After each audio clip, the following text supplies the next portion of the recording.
The coffee machine hissed behind me, steam curling against my cheek as I wiped down the marble counter for what felt like the 100th time that morning. My fingers ached from the cold water, knuckles red and raw, but I kept scrubbing. The cafe was nearly empty, just 2 elderly women by the window and a businessman typing furiously on his laptop. Peak hour had passed, leaving behind the debris of rushed mornings. Crumpled napkins, lipstick-stained cups, spilled sugar that crunched under my worn sneakers. I tucked a strand of hair behind my ear, feeling the grease that came from standing too close to the espresso machine all day. My reflection in the steel backsplash showed exactly what I'd become. Invisible, just another girl in a stained apron, dark circles under her eyes, existing in the background of other people's important lives. The bell above the door chimed. I didn't look up immediately. Why would I? It was just another customer, another order, another few dollars closer to making rent. My manager, Rita, was in the back doing inventory, which meant I had to handle the front alone. I grabbed a clean cup, positioning myself at the register, rehearsing the same greeting I'd given 1,000 times. Welcome to Rosewood Cafe. What can I... The words died in my throat. He stood in the doorway, and the entire world seemed to tilt sideways.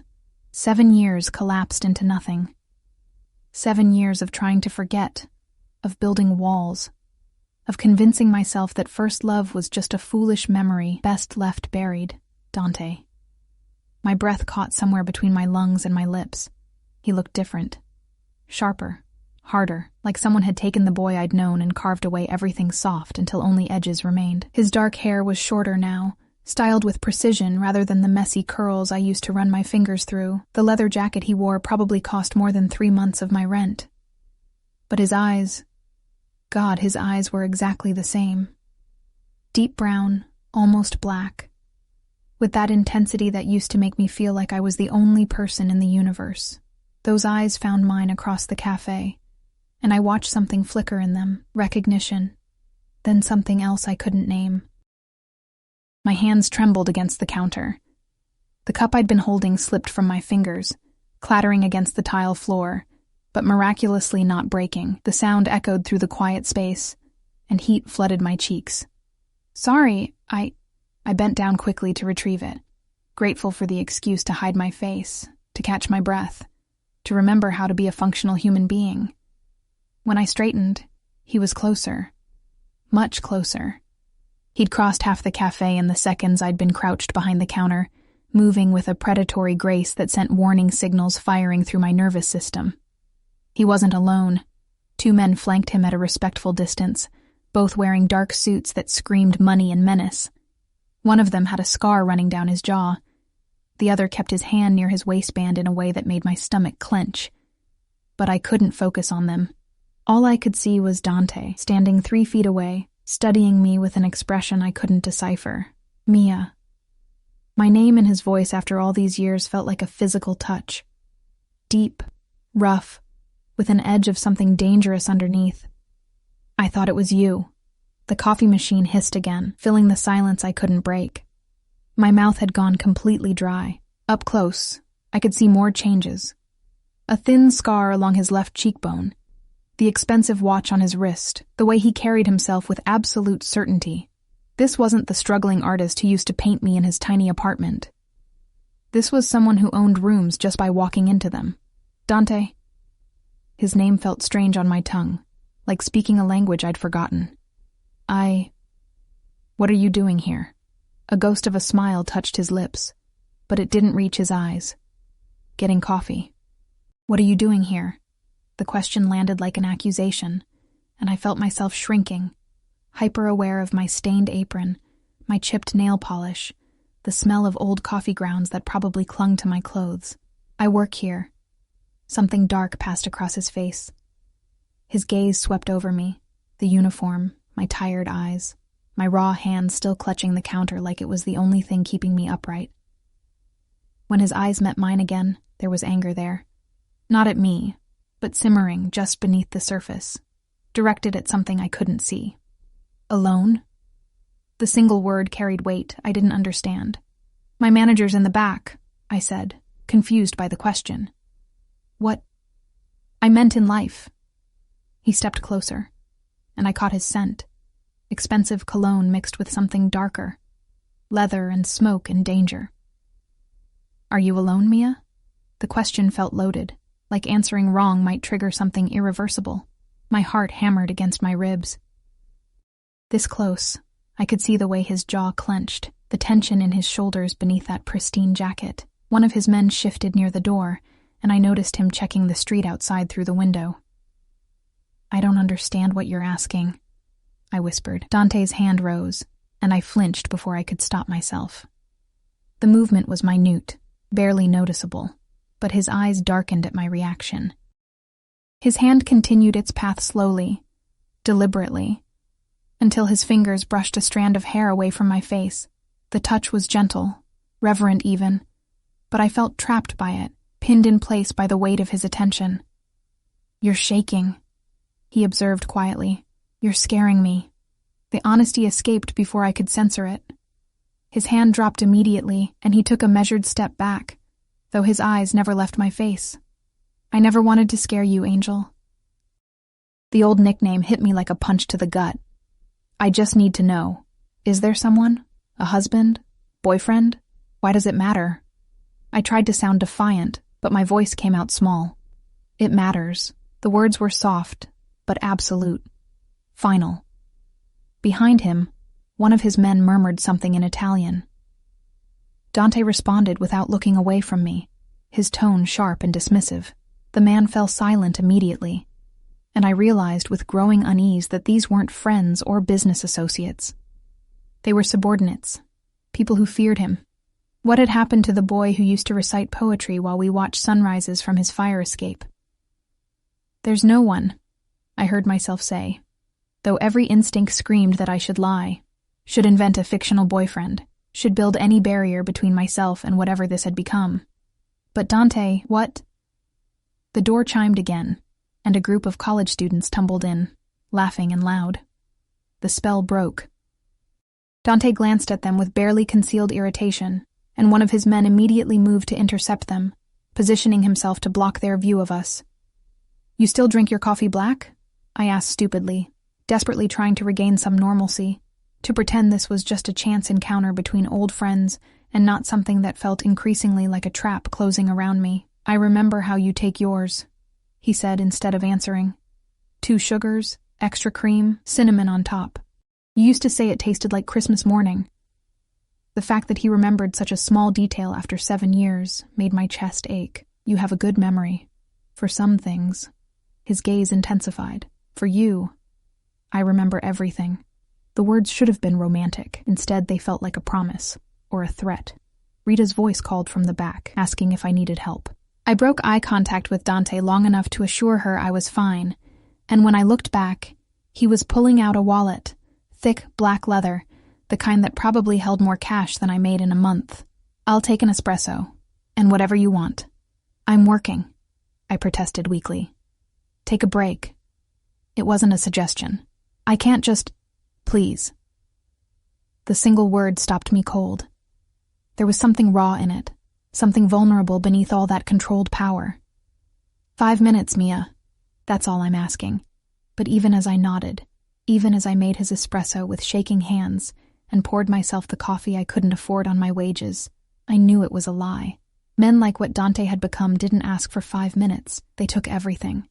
I led him to a corner table, away from the windows, though I noticed his men positioned themselves strategically, one by the door, one where he could watch both entrances.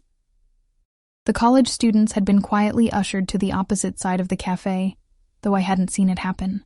We sat across from each other, and the silence stretched between us like a chasm.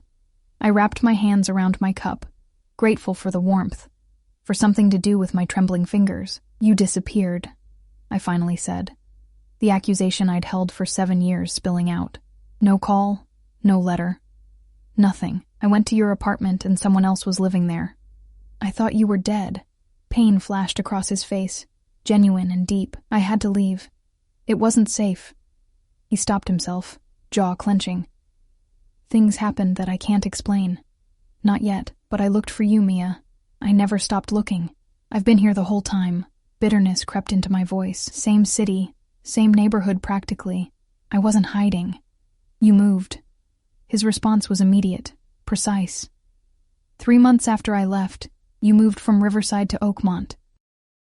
Then 2 years ago to your current apartment on 7th Street, above the laundromat. Ice flooded my veins. How do you know where I live? The question hung in the air between us, heavy with implications I didn't want to examine. Dante leaned back in his chair, and for the first time I saw the predator clearly. The boy was gone entirely. In his place sat a man who knew where I lived, who probably knew far more than that, who had been watching from the shadows, while I stumbled through life thinking I was alone. I make it my business to know things, he said quietly, especially things that matter to me. I'm not a thing. My voice shook with anger now, overpowering the fear. You can't just vanish for 7 years and then show up and what? Stalk me? Protect you. The correction was instant and fierce. I've been protecting you. From what? I demanded. But even as I asked, pieces were clicking together. The expensive clothes, the bodyguards, the way he moved through space like violence was always one breath away. Dante, what did you become? His phone buzzed on the table, the first of 3 phones I now noticed lined up in front of him. He glanced at the screen, frowned, and typed a rapid response before looking back at me. Someone who can finally take care of you the way I always wanted to. The answer was smooth, practiced, revealing nothing. I tried a different approach. Do you paint anymore? This question landed. I watched him flinch, something human breaking through the carefully constructed armor. No, not in a long time. That's sad. I meant it. His art had been beautiful, raw, full of feeling. You were talented. I had to grow up. The words were harsh, aimed at himself more than me. Talent doesn't pay for protection, doesn't keep people safe, doesn't... He stopped abruptly, that iron control slamming back into place. But I'd seen behind the curtain whatever had happened to transform sweet, artistic Dante into this controlled, dangerous man. It haunted him. The ghosts lived behind his eyes. Rita appeared at my elbow, making me jump. Mia, honey, you've got tables backing up. I glanced at the counter and saw she was right. While I'd been lost in Dante's orbit, the lunch rush had begun creeping in. I stood quickly, relieved to have an escape. I have to work. Dante stood with me, and I was struck again by how much taller he seemed, how his presence filled space in a way it never used to. When do you finish? Not until 6. I'll wait. That's 5 hours from now, I said incredulously. I'll wait. Each word was deliberate, final. You can't just sit here for 5 hours. I'll handle Rita. He pulled out his wallet again, extracting several large bills and setting them on the table, for the table rental and any inconvenience. I looked at the money, easily $200, and felt sick. Dante, no, this is crazy. You can't. His hand closed over mine, warm and strong, and I froze. The touch sent electricity racing up my arm, treacherous muscle memory awakening after years of dormancy. His thumb stroked across my knuckles, gentle and possessive all at once. Go work, Angel. I'll be right here when you're done. We have 7 years to catch up on. His eyes held mine, intense and unwavering, and this time, I'm not disappearing. Neither are you. It sounded like a vow. It felt like a cage door closing. I pulled my hand away and fled back to the counter, my heart racing, his eyes burning into my back. For the next 5 hours, I was hyper-aware of him in that corner booth, never looking at his phone, never speaking to his men, just watching me with the patient focus of a hunter who'd finally found his prey. And when I accidentally dropped a tray of dishes in my nervousness, the crash echoing through the cafe, and looked up to find those dark eyes on me filled with something between concern and possession, I realized my innocent mistake of glancing up when he'd walked in had triggered something irreversible. Dante hadn't stumbled into this cafe by chance. He'd been searching. And now that he'd found me, the look on his face made one thing terrifyingly clear. He had no intention of ever letting me disappear again. The last customer finally left at 6:15, and I untied my apron with fingers that wouldn't stop trembling. Rita had been shooting me curious glances all afternoon, her eyes darting between me and the corner booth where Dante sat like a dark king holding court. He hadn't moved except to accept coffee refills I brought with shaking hands, and to make occasional phone calls in Italian that sounded like commands. His men had rotated shifts, the scarred one leaving around 2, replaced by someone younger with cold eyes and a permanent scowl. They never sat, never relaxed, just stood guard like Dante was royalty requiring constant protection. From what? From who? The questions circled my mind endlessly as I wiped down tables, served customers, pretended everything was normal, while my entire world tilted on its axis. "That your boyfriend?" Rita asked, as I counted out my register, her voice pitched low enough that only I could hear. "No, just someone I used to know. Someone you used to know doesn't look at you like that, honey." She patted my shoulder, her voice gentle. "Be careful. That man looks like trouble wrapped in expensive packaging." She had no idea how right she was. I finished my closing duties, dragging them out as long as possible. But eventually there was nothing left to clean, no excuse to delay the inevitable. Dante remained in his booth, watching me with that unnerving patience. While his guard stood sentinel by the door, Rita locked up the back and gave me one last concerned look before leaving through the rear entrance. The cafe fell quiet, except for the hum of the refrigerator and my own thundering heartbeat. "Ready?" Dante stood, buttoning his jacket with practiced ease. For what, exactly? I stayed behind the counter, using it as a barrier between us. "Dinner. Conversation." He moved toward me slowly, deliberately. "Answers to all those questions I can see running through your mind. I'm not hungry." A lie. I'd skipped lunch, unable to eat with my stomach in knots. Mia. He stopped on the other side of the counter, close enough that I could smell his cologne again. "Don't make this difficult." "I'm not making anything difficult.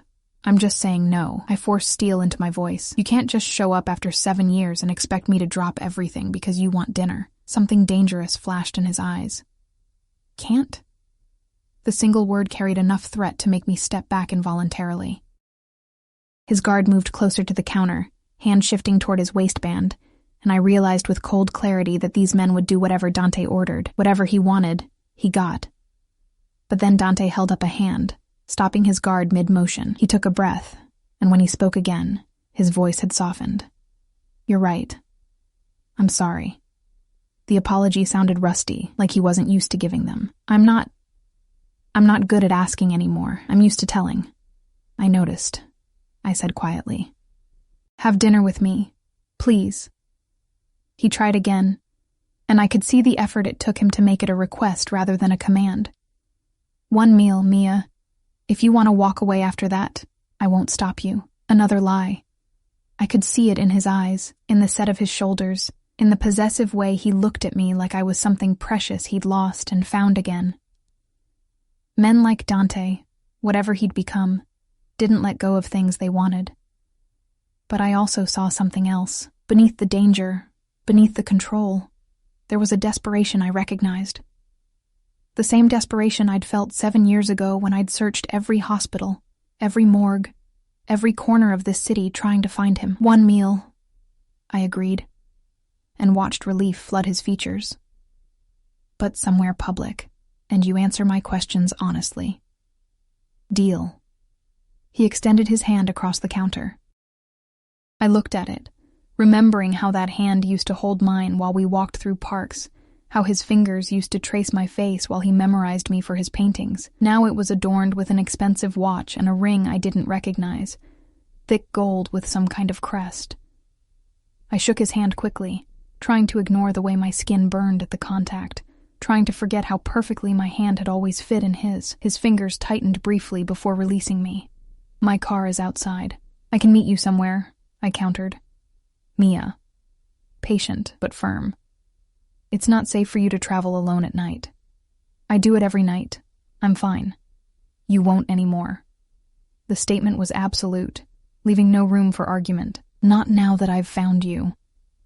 The possessiveness in his voice should have terrified me. Instead, some traitorous part of my heart fluttered at being claimed so thoroughly. I squashed the feeling immediately. "One dinner, Dante. That doesn't give you the right to dictate my life." "We'll see." He moved around the counter with fluid grace, and suddenly he was in my space, close enough to touch. His hand rose to my face, cupping my cheek with surprising gentleness. I've waited 7 years to have you this close again. Forgive me if I'm not ready to let you out of my sight. My breath caught. This close, I could see flecks of gold in his dark eyes, could feel the warmth radiating from his body, could remember with painful clarity how it felt to be held by him, kissed by him, loved by him. What happened to you? I whispered. Life. His thumb stroked my cheekbone. War. Survival. But we'll talk about that over dinner. Come.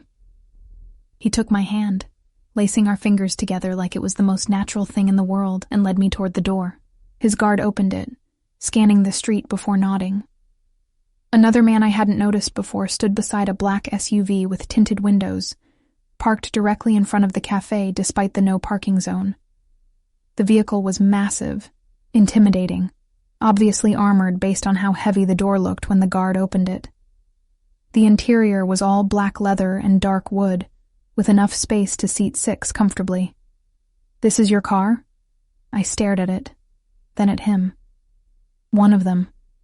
He helped me inside with a hand on my lower back, proprietary and protective. I have different vehicles for different purposes. I wanted to ask what those purposes were, but my mouth had gone dry again. The interior smelled like leather and Dante's cologne, intoxicating and overwhelming. He slid in beside me, close enough that our thighs touched, while his guard took the front passenger seat and the driver pulled smoothly into traffic. Where are we going? I asked, hyper-aware of his proximity, of his hand resting possessively on my knee.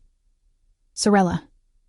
An exclusive Italian restaurant downtown that I'd only seen from the outside, the kind of place where reservations required weeks of advance notice and meals cost more than my weekly salary. I'm not dressed for somewhere like that. I looked down at my jeans and the t-shirt I'd worn under my apron, both stained and rumpled from a long shift. You're perfect. His hand squeezed my knee gently, and it's my restaurant. You could show up in rags and they'd treat you like a queen. Your restaurant.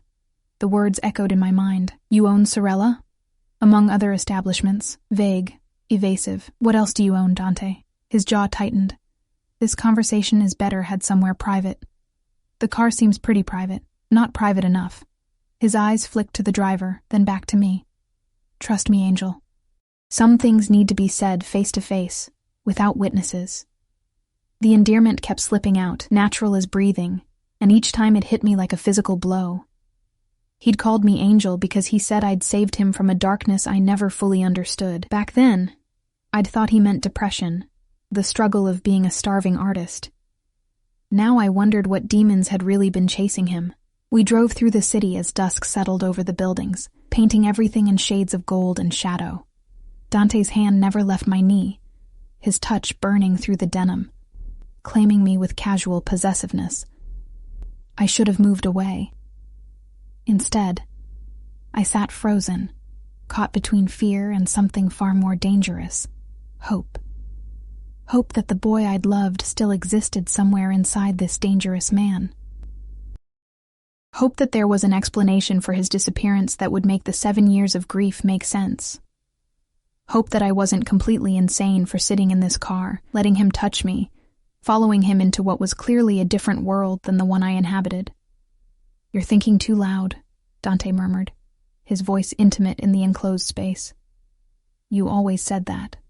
The memory escaped before I could stop it. You always did. His fingers traced small circles on my knee, hypnotic and maddening. I could always tell when your mind was running in circles. You'd get this little crease right here.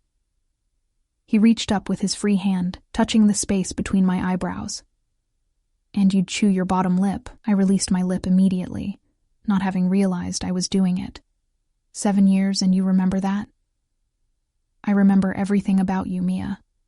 Every expression, every gesture, every sound you make. His voice dropped lower, more intimate. I told you. For you. I remember everything. The car pulled up to Sorella's entrance, where a valet immediately rushed to open the door. Dante exited first, then turned to help me out, his hand strong and steady. The moment we stepped onto the sidewalk, I felt eyes on us. The valet, the doorman, passers-by on the street. They all looked at Dante with a mixture of respect and fear. Who was he? The restaurant's interior was breathtaking. All warm lighting, marble floors, and that particular hush that came with extreme wealth. A woman in an elegant black dress approached immediately, her smile professionally warm until she saw Dante. Then it became genuine, though her eyes held unmistakable nervousness. "Mr. Caruso, we weren't expecting you this evening." Her accent was Italian, her posture deferential. "Last-minute decision, Julia. We'll take the private room upstairs." "Of course, right away." She snapped her fingers, and immediately 2 waiters appeared to escort us.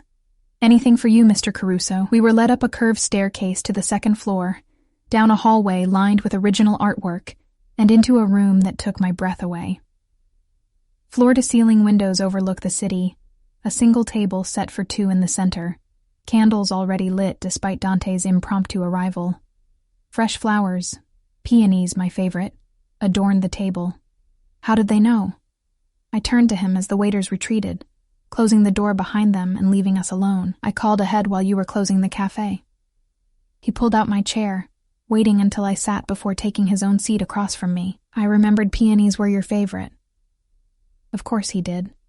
He remembered everything.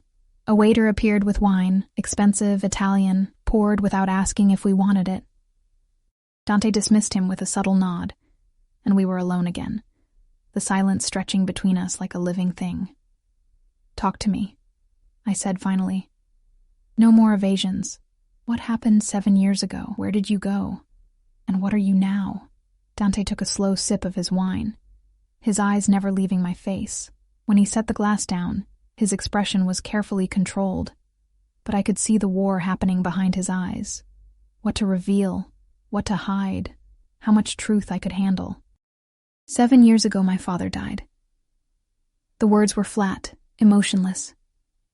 He was murdered by people he trusted, and I inherited his business. All of it. Your father. I trailed off, trying to remember what little Dante had told me about his family. You said he was dead. You said you didn't have any family. I lied. Simple, direct. My father was very much alive, and very much involved in activities that required I keep my distance from him, for my safety, and for the safety of anyone I cared about. My hands trembled as I reached for my wine glass. What kind of activities? The kind that get people killed. His gaze was steady, unflinching. My father was the head of the Caruso family. When he died, that responsibility fell to me. The Caruso family.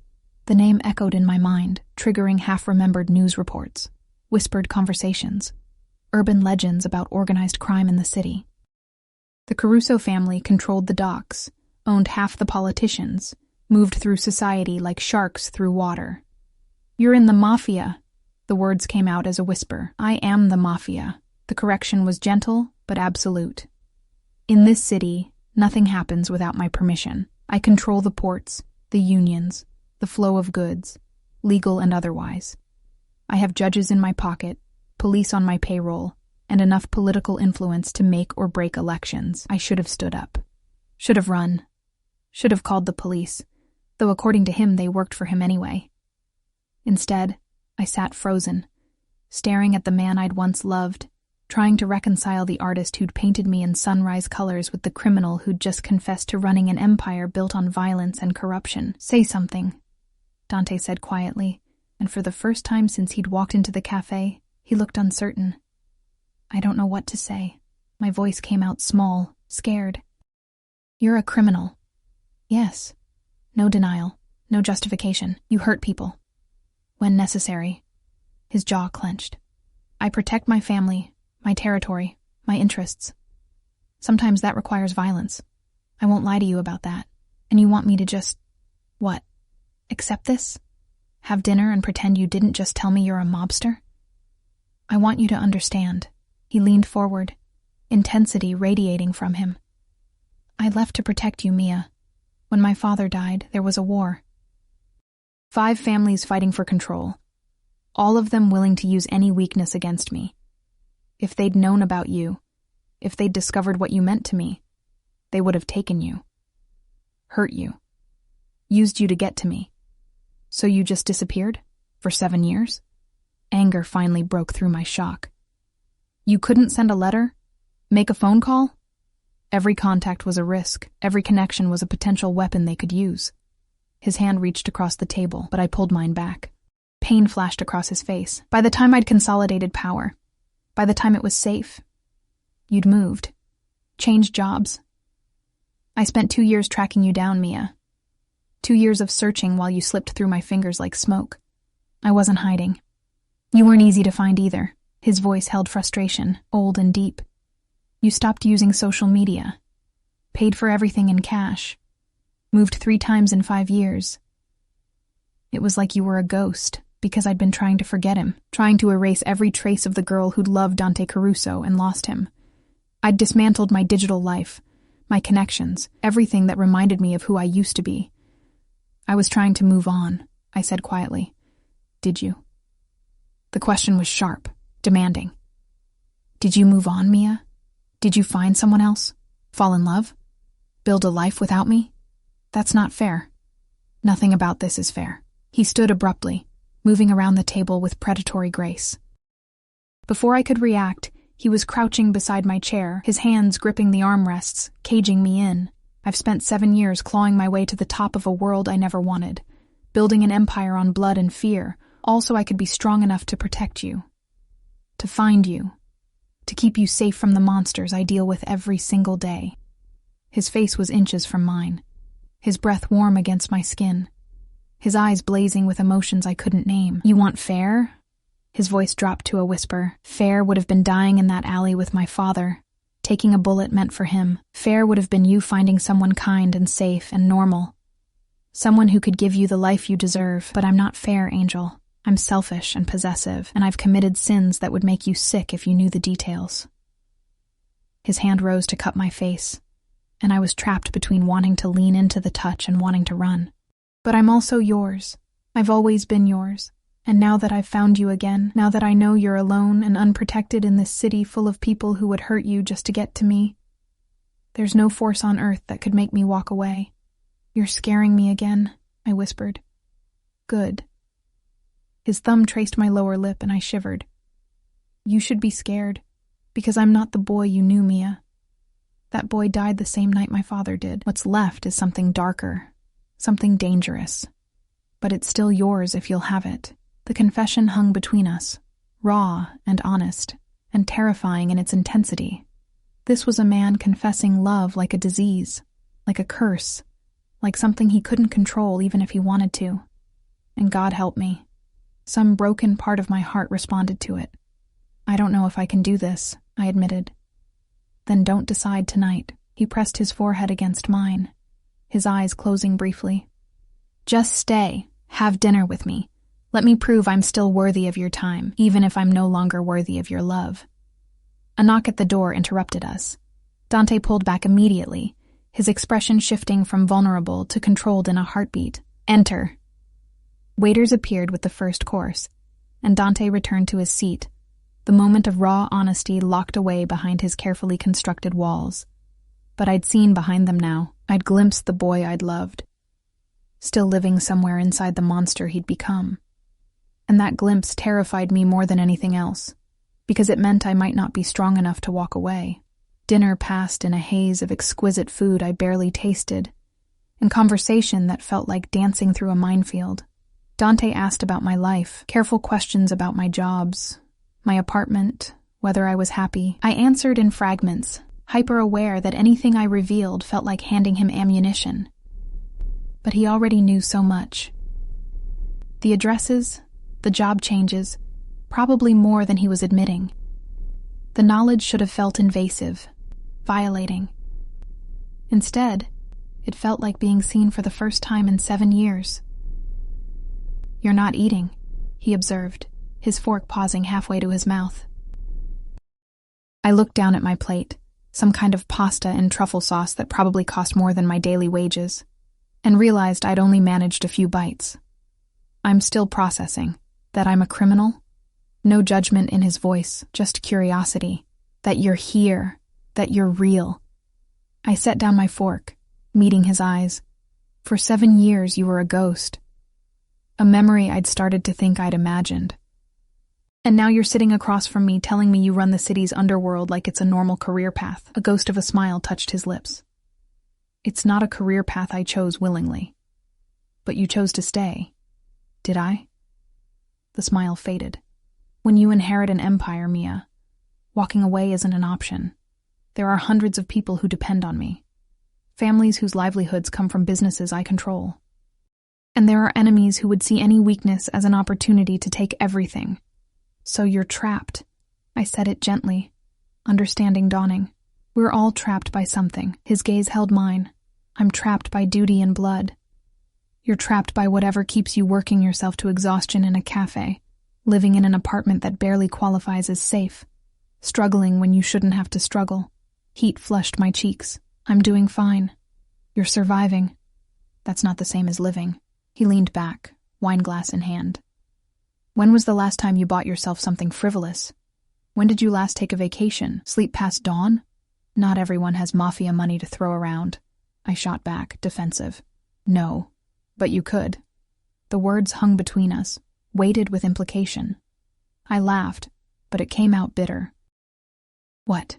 You're offering to be my sugar daddy now? 7 years of silence and suddenly you want to fund my lifestyle? I want to take care of you. His voice was steady, serious. The way I should have been doing all along. You shouldn't be working double shifts, Mia. You shouldn't have dark circles under your eyes from exhaustion, or hands raw from scrubbing dishes or this. He reached across the table, his fingers brushing my wrist where my sleeve had ridden up, revealing a burn scar from the espresso machine. This should never have happened. I pulled my hand back. Accidents happen. It's part of working in a cafe. Not anymore.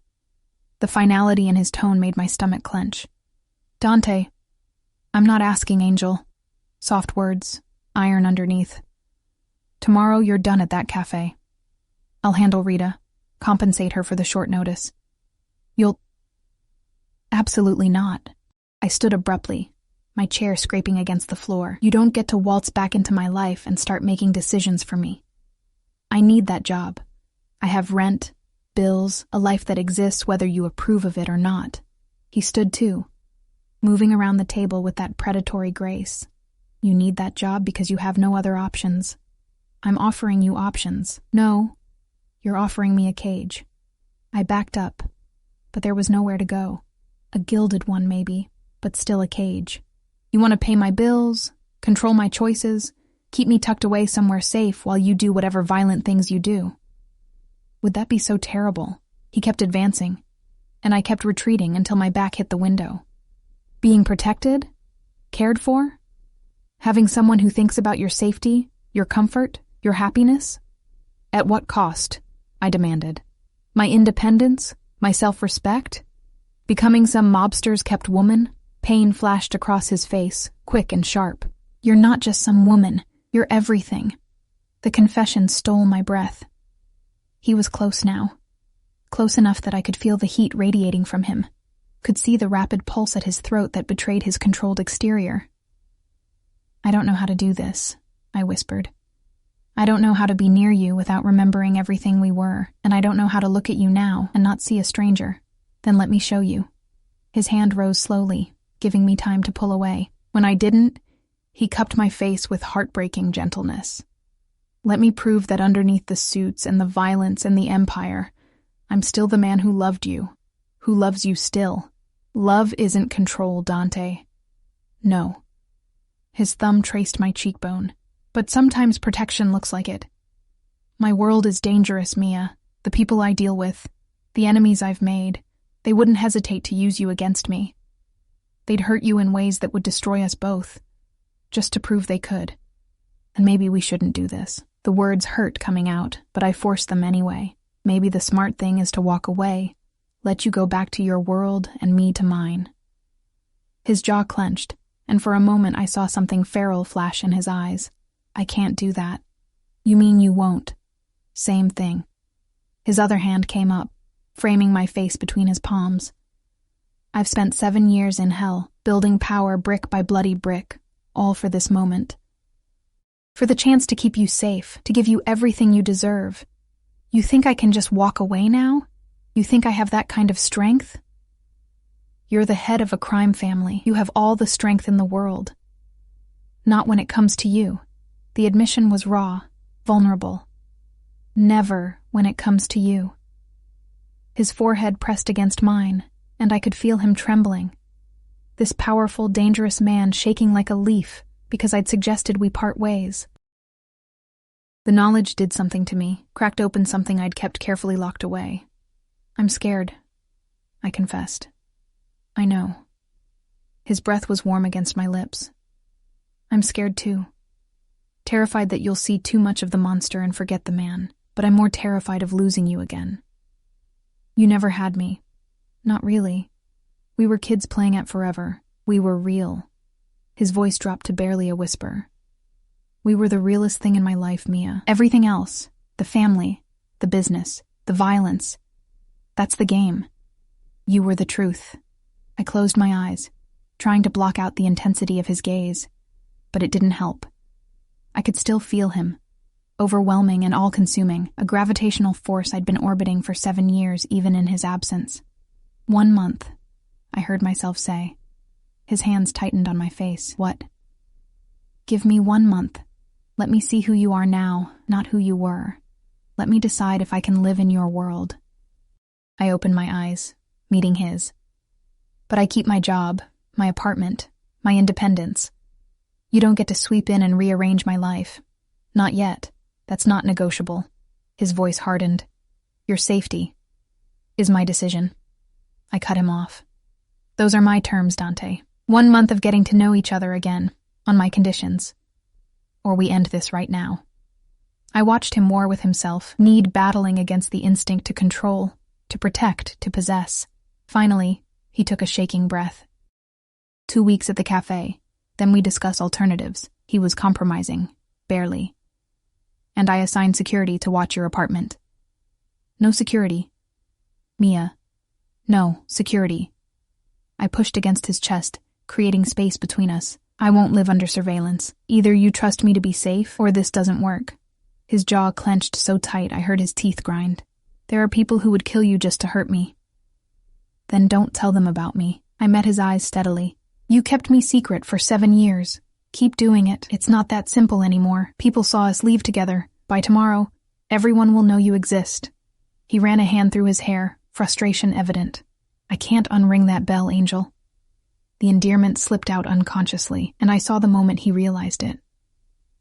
His eyes softened, and he looked suddenly younger, more like the boy I'd known. Please, he said quietly. Let me keep you safe. It's the only thing I'm asking. It's not, though. You're asking me to give up my entire life, to trust you completely when I barely know you anymore. I shook my head. I need time, Dante. Time to process this, to figure out if what we had can survive what you've become. He stared at me for a long moment, and I watched him struggle with the urge to simply override my objections, to take what he wanted and deal with the consequences later. But then something shifted in his expression. Okay. The word sounded like it cost him. 1 month. But you call me every night before bed so I know you're safe. And if anything feels wrong, you contact me immediately. It was still controlling, still possessive, but it was also a compromise, from a man who clearly wasn't used to compromising. Deal. I extended my hand, formal and slightly ridiculous given the intimacy of moments before. He looked at my hand, then back at my face, and smiled. A real smile that transformed his features, making him look almost like the boy I'd loved. Then he took my hand and pulled me against him instead, his arms wrapping around me in an embrace that felt like coming home and stepping into danger all at once. I missed you, he murmured into my hair, every single day. I let myself lean into him just for a moment, breathing in his scent and remembering how safe I used to feel in his arms. But safety was an illusion now. This man was a storm, and I was choosing to stand in the center of it. When we finally pulled apart, his eyes were dark with want, his control visibly fraying. Let me take you home. The drive back was quieter, tension humming between us like a live wire. His hand found mine in the darkness of the car, fingers lacing together, and I didn't pull away. When we pulled up outside my building, the shabby walk-up above the laundromat, I felt him tense. This is where you live? Disapproval colored every word. "This is where I live," I confirmed. "And before you say anything, it's affordable and close to work. It's a death trap." He stared up at the building like it personally offended him. "The lock on the front door is broken. There's no security, and half the windows don't even close properly." "How do you know about the windows?" He had the grace to look slightly sheepish. "I may have done a walkthrough when I found your address." "You broke into my apartment?" I should have been angrier, but mostly I was exhausted. I needed to know you were safe. He turned to me, cupping my face. "Promise me you'll think about moving somewhere better." "I'll think about it." A non-answer, but the best I could offer. He walked me to my door, his presence overwhelming in the narrow hallway. At my apartment, he waited while I unlocked it, then did his own security check, testing the locks, the windows, even looking under the bed like a concerned parent checking for monsters. "Dante, I've lived here for 2 years. I'm fine." "You were fine," he corrected. "Now you're mine to protect. That changes everything." Before I could argue, he pulled me close and kissed my forehead, a gesture so tender it made my chest ache. "Lock the door behind me. Call if you need anything." "I mean it, Mia." "Anything." Then he was gone, leaving me standing in my tiny apartment that suddenly felt emptier than ever before. I locked the door and leaned against it, my heart racing, my mind spinning. What had I just agreed to? I didn't sleep that night. Every creak of the building, every car passing on the street below, sent my heart racing. I kept replaying the evening in my mind. Dante's confessions, his touch, the barely leashed violence I'd sensed beneath his controlled exterior. Around 3 a.m, my phone buzzed with a text from an unknown number. "You should be sleeping, Angel." My breath caught. I typed back, "How do you know I'm not? Your light's been on for hours." I jumped up, rushing to my window and peering down at the street. A black SUV sat across from my building, engine idling, windows too dark to see inside. As I watched, the rear window rolled down just enough for me to see Dante's face in the shadows.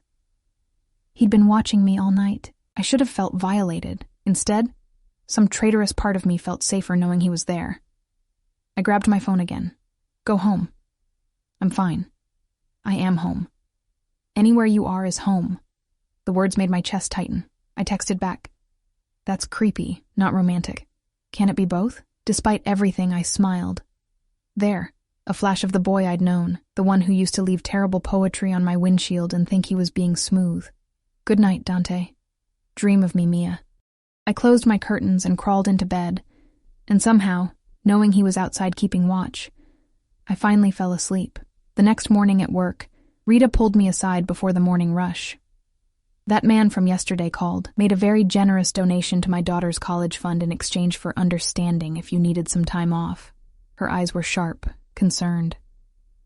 "Want to tell me what's going on?" It's complicated. Honey, men who throw money around like that are always complicated." She squeezed my shoulder. "Just be careful. I've lived in this city long enough to recognize power when I see it. And that man? He's got the kind of power that protects or destroys. Nothing in between." Her words haunted me through my shift. I kept expecting Dante to appear, but he didn't. Instead, around noon, a delivery arrived. A box wrapped in expensive paper, my name written in an elegant hand on the card. Inside was a new phone, top of the line, already activated, with one contact programmed in. Dante. The note read, "For our nightly calls, the other one isn't secure. D." I stared at it, torn between irritation at his presumption and reluctant appreciation for the practical gift. My current phone was ancient, the screen cracked, barely holding a charge. This one was sleek, new, probably cost more than a month's rent. I texted him from it. "You can't buy me." His response was immediate, "Not trying to buy you, trying to keep you safe. There's a difference." "Is there?" "Ask me in a month." Despite myself, I found myself smiling at the phone throughout my shift, rereading his messages, analyzing every word choice. I was pathetic. 7 years of silence and one dinner had me acting like a teenager with her first crush. But it wasn't a crush. It was something far more dangerous. The rekindling of a love I'd never fully extinguished, no matter how hard I'd tried. The week passed in a strange rhythm. I worked my shifts at the cafe, while Dante's presence orbited my life like a dark star. He didn't push, didn't demand more than our agreement allowed, but he was always there. Texts throughout the day, random observations, terrible jokes that reminded me of who he used to be, questions about what I was eating, if I was tired, if I needed anything, and every night, a phone call. His voice in the darkness, deep and intimate, talking about everything and nothing. He told me about growing up in two worlds, the legitimate business facade and the criminal reality underneath, about his mother, who died when he was young, about inheriting a legacy he'd tried to run from, only to be dragged back by blood and duty. I told him about the years after he'd left, the grief that had nearly swallowed me whole, the jobs I'd cycled through, trying to find purpose in a world that felt colorless without him, the walls I'd built to keep from ever feeling that abandoned again. "I'm sorry," he said one night, his voice rough with emotion, "for all of it, for leaving, for the pain I caused. If I could go back, but you can't," I interrupted gently. "None of us can. We can only decide what we do now." "And what do you want to do now, Angel?" The question hung between us, weighted with possibility. "I don't know yet. Ask me in 3 more weeks." His low laugh rumbled through the phone. "You're going to make me work for this. You're the head of a crime family. I thought you liked challenges, only when I know I'm going to win." "Confident, aren't you? About this? About you?" His voice dropped lower, more intimate. "I've never been more certain of anything in my life." By the second week, the texts became more frequent, the phone calls longer. I found myself sharing things I'd never told anyone.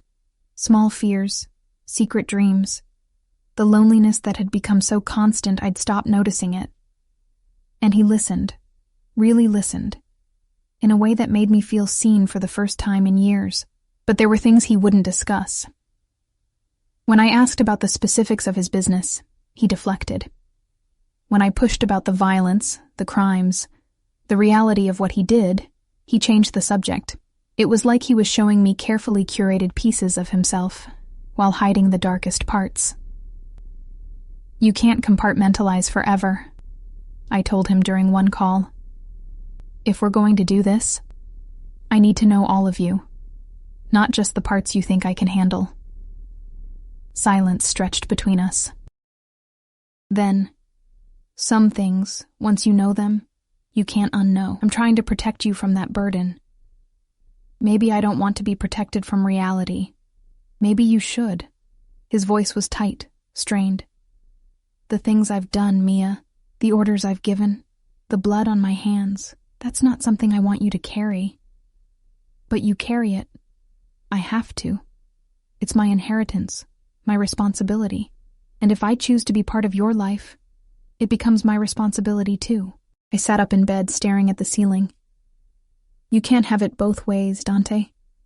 Either I'm in this with you, really in it, or I'm just some kept woman you visit when you want to pretend you're normal. You're not." He stopped, taking a breath. "You're right. You deserve honesty. This weekend, come to my home. Let me show you my world, the real one. Then decide if you can live with what I am." Fear and anticipation warred in my chest. "Okay. I'll send a car Saturday morning. Pack an overnight bag. Dante?" "Separate rooms," he assured me. "Unless you decide otherwise, I'm not going to push you into anything you're not ready for."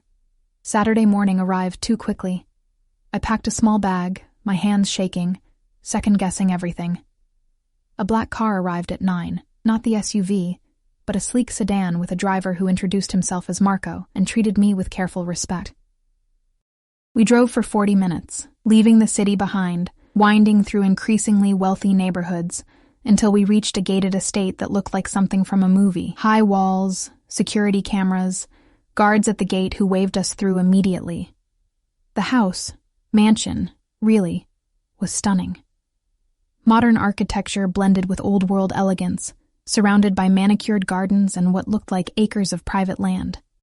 Dante waited at the entrance, dressed casually in dark jeans and a charcoal sweater that made him look younger, more approachable.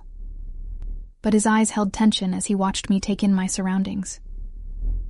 "Welcome home," he said, then seemed to catch himself. "I mean, welcome to my home." The slip didn't escape my notice. Neither did the hope in his eyes. He gave me a tour, room after room of understated luxury, artwork worth fortunes, every detail speaking of wealth and power. But what struck me most was how empty it felt. Beautiful, pristine, and utterly lifeless. "Do you live here alone?" I asked as we stood in a living room bigger than my entire apartment. "I have staff, security, but yes, essentially alone." He watched me carefully. "It's safer this way. Fewer people to worry about, fewer vulnerabilities. It's lonely." It was. He moved closer, his hand finding mine, until now. We had lunch on a terrace overlooking the gardens, food prepared by a chef I never saw, served by staff who appeared and disappeared like ghosts. Throughout the meal, Dante's phone buzzed constantly. He ignored it at first, but the calls became more insistent. Finally, he checked it, his expression darkening. "I'm sorry. There's a situation I need to handle. Business that can't wait. It's fine. I understand." "No." He stood, frustration evident in every line of his body. "This is exactly what I was afraid of. My world intruding, demanding attention when I want to be with you. Dante, it's okay. Go handle it." He hesitated, then leaned down to kiss my forehead. "Stay here. Make yourself at home. I'll be back as soon as I can." He left, and I wandered the empty mansion, feeling like a ghost myself. I found his office, all dark wood and leather, with a view of the grounds. On his desk sat a single framed photo, partially hidden behind some files. I shouldn't have looked, but I did. It was us. 7 years ago, laughing at something, my head on his shoulder, his arms around me. We looked so young, so happy, so blissfully unaware of how everything would shatter. He'd kept it all these years. The realization hit me like a physical blow. Through everything, the violence, the power, the transformation into someone I barely recognized, he'd held on to this piece of us. This evidence that once, before the darkness, we'd been real. I was still staring at it when I heard voices outside the office. Dante's voice, low and deadly, speaking Italian. And another man, responding with equal intensity. The door burst open, and Dante strode in, followed by a man I'd never seen before. Older, scarred, radiating violence. Both men froze when they saw me. "Mia!" Dante's voice was sharp with alarm. "I told you to stay in the main house." I gestured helplessly at the photo. The other man's eyes went from me to the photo to Dante, and something like understanding crossed his scarred face. He said something in Italian, and Dante responded sharply, angrily. "Who is she?" the man asked in accented English, studying me with unnerving intensity.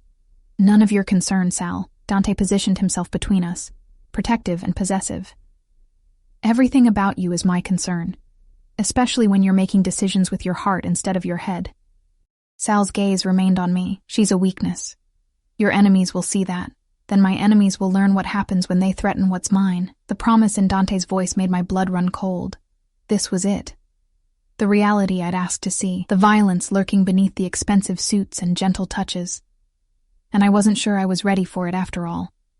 Sal left after a tense exchange in Italian that involved Dante literally stepping between us, his body language screaming danger. When the door finally closed, silence crashed over the room like a physical weight. "I'm sorry you had to see that," Dante said quietly, not turning around. "That's what you're sorry for? That I saw it?" I set the photo down carefully. "Not that it happened in the first place." He turned then, and the expression on his face was raw, unguarded. "Sal is my second. He's been with my family for 20 years, and he's loyal to a fault. But he's also right. You are a weakness. Every person in my organization will see it. Every enemy will try to exploit it. Then maybe we shouldn't... Don't." He crossed to me in 3 strides, his hands framing my face. "Don't finish that sentence. I know what you're going to say, and the answer is no. I'm not letting you go. Not again." Not ever. You might not have a choice, I whispered. If being with me puts me in danger, puts you in danger, then I'll burn down anyone who tries to use you against me. The words were a vow, dark and absolute. I've spent 7 years building power, Mia. Not for wealth, not for status, but for this. For the ability to protect what's mine. And you're mine. You've always been mine. People aren't possessions, Dante. I know. His forehead pressed against mine. But you're not just people. You're the only good thing in my world. The only light in all this darkness. And I'm selfish enough, ruthless enough, to keep you even when I shouldn't. I should have pulled away. Should have been frightened by the intensity, the possessiveness, the barely controlled violence simmering beneath his words. But I'd asked for honesty, and this was it. Raw and terrible, and completely sincere. Show me the rest, I said instead. His eyes searched mine. What? You promised to show me your world, so show me. All of it. No more hiding the dark parts. For a moment, I thought he'd refuse. Then something shifted in his expression. Resignation mixed with determination. Okay. But understand, once you see this, you can't unsee it. Once you know the truth, there's no going back to innocent. I stopped being innocent the day you disappeared. He took my hand and led me through the mansion, down a hallway I hadn't noticed before, to a door that required a fingerprint scanner. It opened onto stairs descending into what I assumed was a basement. The space below was vast, part office, part war room. Screens lined one wall showing security feeds from what looked like dozens of locations. Maps covered another wall, marked with symbols and notes in Italian. And in the center, a massive table surrounded by chairs, currently occupied by 4 men who stood immediately when we entered. Gentlemen, Dante said calmly, this is Mia. She's under my personal protection, which means she's under all of our protection. Anyone who touches her answers to me. Spread the word. The men nodded, their eyes curious but respectful. One by one, Dante introduced them. His inner circle, the people who ran different aspects of his operation. They spoke about shipments and territories, about rival families and political connections, about money laundering and protection rackets with the casual ease of discussing the weather. I stood beside Dante, his hand never leaving my lower back, and absorbed the reality of his world. This wasn't romanticized movie violence. This was business built on intimidation, on fear, on the willingness to hurt people who got in the way. And Dante orchestrated all of it with calm efficiency, making decisions that affected hundreds of lives, issuing orders that might result in violence, all while keeping me tucked against his side like I belonged there. After an hour, he dismissed them and led me back upstairs. We ended up in his bedroom, a massive space dominated by windows overlooking the gardens. He poured us both whiskey from a crystal decanter, his hand steady despite the tension radiating from him.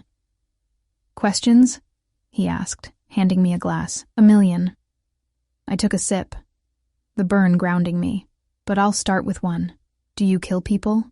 He didn't flinch from the directness. I've given orders that resulted in deaths. I've defended myself and my people with lethal force when necessary, but I don't kill indiscriminately, and I don't tolerate unnecessary violence from my people. That's a politician's answer. It's the truth. He met my eyes steadily. I'm not going to pretty it up for you, Mia. I've done terrible things. I'll probably do terrible things again. But I operate by a code. No civilians, no children, no unnecessary collateral damage. In my world, that makes me relatively honorable. The best of the worst. Exactly. He drained his glass. So now you know. This is what I am. This is the life I'm offering you. Beautiful prisons and blood money and the constant knowledge that people want me dead. Which means they'll want you dead too. I walked to the window, staring out at the manicured perfection of his grounds. Behind me, I could feel Dante's tension, his fear that I'd finally see too much and walk away. But the thing was, I'd already seen it. Seen the violence lurking beneath the surface, the ruthlessness required to survive in his world, the darkness that clung to him like a second skin. And beneath all of that, I'd also seen something else, the boy who'd kept my photo for 7 years, who watched me sleep from his car because he couldn't bear to be far away, who looked at me like I was salvation and damnation wrapped in one fragile package. "I need you to promise me something," I said, not turning around. "Anything." The word came without hesitation. "No lies, not ever. I don't care how ugly the truth is. I need you to give it to me straight." I turned to face him. "And you don't make decisions about my life without consulting me. Not about my job, my home, my safety. We discuss everything." Hope flickered in his eyes, cautious and fragile. "Are you saying—" "I'm saying I'm terrified. I'm saying this is insane and reckless, and probably the worst decision I'll ever make." I crossed to him, setting down my glass. "But I'm also saying I've spent 7 years trying to forget you, and it didn't work. I'm saying that when you look at me, I still feel like the most important person in the world. And I'm saying that maybe, possibly, I want to try this. Really try it." His hands came up to frame my face, trembling slightly. "You mean it?" "On one condition." I placed my hands over his. "You have to let me in. All the way in. No more protecting me from the hard parts. If I'm going to be part of your world, I need to understand it. All of it. Even the darkest parts, especially those." I held his gaze. "Because I think you've been carrying them alone for too long. And maybe together, they won't be quite so heavy. The kiss, when it came, was nothing like our first kiss 7 years ago. That had been sweet, tentative, full of teenage uncertainty. This was claiming and desperation, and 7 years of grief compressed into a single moment." His hands tangled in my hair, pulling me closer, and I went willingly, surrendering to the intensity that had always existed between us. When we finally broke apart, both breathing hard, his forehead rested against mine. "I love you," he whispered. "I never stopped. Not for a single day. I know." I smiled against his lips. "You kept the photo." "I kept everything." His thumb traced my lower lip. "Every memory, every moment, every word you ever said to me. I carried you through 7 years of hell, Mia.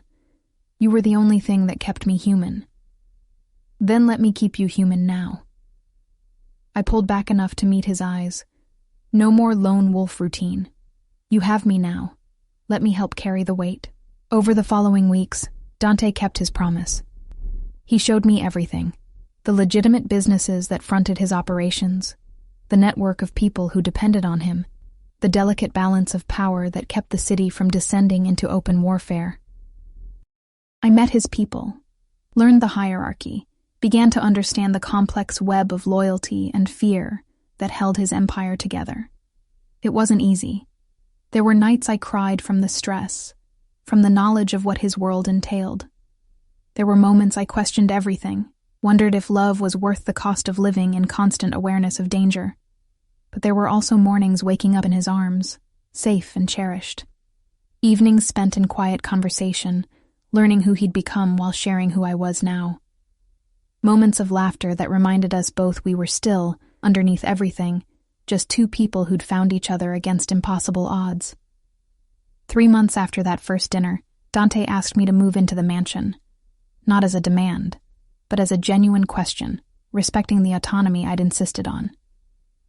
"I want you here," he said, as we sat in the garden, my head on his shoulder. "But only if it's what you want. I won't trap you, Angel. I won't make you a prisoner, even a willing one." I thought about my tiny apartment, my exhausting job, the life I'd been living on autopilot. Then I thought about this, safety and luxury and a man who looked at me like I hung the stars. "Yes," I said simply, "but I want to work. Maybe not at the cafe, but something. I need purpose beyond being your girlfriend." "Wife," he corrected softly. "If you'll have me." "Not now. Not until you're ready. But someday. I want everything with you, Mia. Forever. This time." I turned to look at him, this dangerous, powerful man who somehow became gentle when he touched me. "Ask me again in a year. Let's make sure we can survive your world first." "Deal." He kissed my forehead, my nose, finally my lips. "I can be patient. I've already waited 7 years. What's one more?" But 3 months later, when he asked again, this time with a ring that had belonged to his mother, on one knee in the garden where we'd had that first conversation. I didn't make him wait. I said yes, because I'd learned that love wasn't about safety or certainty. It wasn't about making the smart choice or the easy one. It was about finding someone who saw every broken piece of you and chose to stay anyway. Someone who'd cross through hell to find you and would burn down the world to keep you. Dante was darkness and danger, violence and power.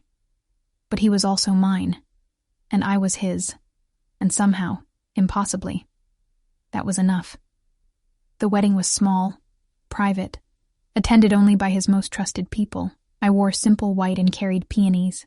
He wore a dark suit and looked at me like I was a miracle he didn't deserve, but would fight to keep anyway.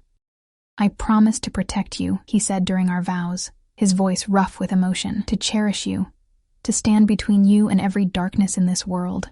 You're my light, Mia, my redemption, and I will spend every day of my life being worthy of you. I promise to see you, I replied, tears streaming down my face.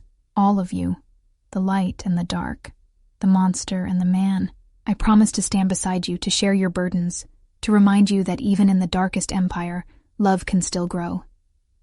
When he kissed me, sealing our vows, I tasted salt from both our tears.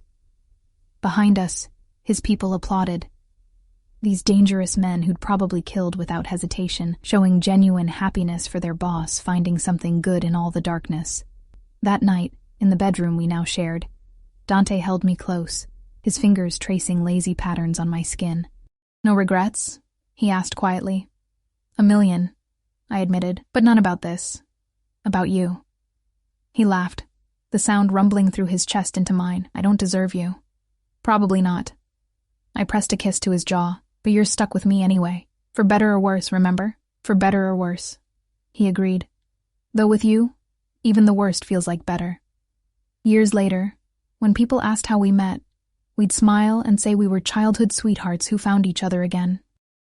We never mentioned the 7 years apart, the violence, the empire built on blood and fear. But sometimes, late at night, Dante would hold me close and whisper, "Thank you for seeing past the monster." And I'd whisper back, "Thank you for letting me see the man," because that was the truth of us, a love forged in darkness, tempered by separation, and strong enough to survive the weight of his crown. He ruled his empire with an iron fist, but he held my heart with gentle hands, and in a world of shadows and violence, we'd found our own light, our own redemption, our own forever.